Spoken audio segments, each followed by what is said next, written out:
So since we were going to get a frost and like a freeze the last couple of nights, I went ahead and picked all the rest of my peppers that were still on the vine, and I'm going to give them a chop here in a second, and then I'm going to individual quick freeze them. If you've never tried this, it's super easy. I like to do it with all my peppers. I like to do it with berries too, but you just chop them up and then spread them out on a cookie sheet and put them in the freezer, and then once they're frozen, you put them in a bag. 1 second and I'll show you how it goes.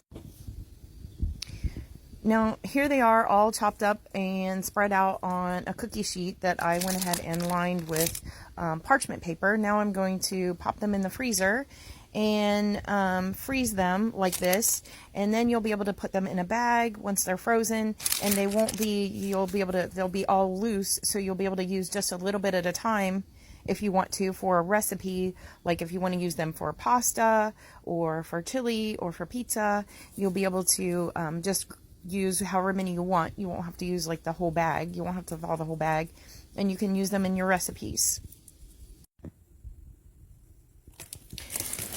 You can then gather it up into the parchment paper and pour it into your freezer bag.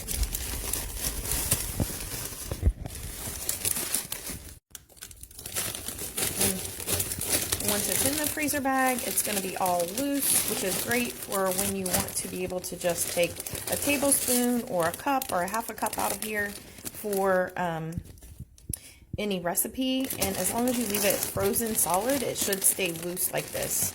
If you freeze it and rethaw it, it will probably go into a clump.